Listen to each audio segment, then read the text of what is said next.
Hey actors, part 2 of how to give a secure communicative tempo. So you've mastered the point, sing, tap. Now what? A couple of tips and tricks. Number 1, you should always set the tempo. You should take ownership of your own tempo. If it is a song that you have brought in from your own book, do not assume that the accompanist knows it. In fact, you can eliminate from the conversation the questions, do you know this song? Have you heard this song before? Have you played this before? Do you know the tempo? All of those are irrelevant.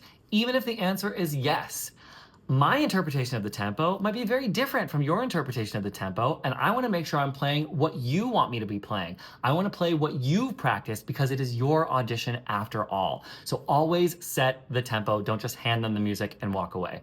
Number 2, BPM, beats per minute, where it says quarter note equals 90 BPM, means nothing to us accompanists. It's not something that we can just like pull out of thin air with extreme accuracy. We would have to go to our metronome app, we'd have to type it in, we'd have to listen to it in order to know exactly what that tempo is.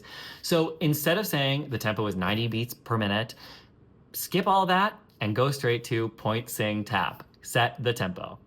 Number 3, stick with it until you are sure that you're communicating the tempo that you mean to be giving. We all know that in high pressure situations, the nerves are going, the adrenaline's going, and we tend to give the tempo really, really fast. And that's not what I meant to do.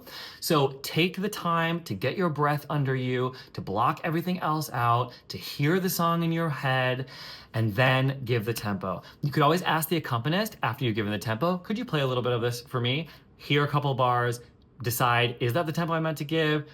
And you could then correct them and say, okay, let's try a little bit slower. Let's try it in this tempo. Hear that back, and then don't move on until you are sure it is the tempo that you want. Number 4, practice it. Practice this conversation. We only have like 20 to 30 seconds to set up a song that they might have never seen before with a stranger you might have never met before. So we tend to practice the song, but we tend to not practice everything around the song. So I recommend getting a metronome app, setting that metronome to what you want it to be, and then practicing being able to find that tempo always.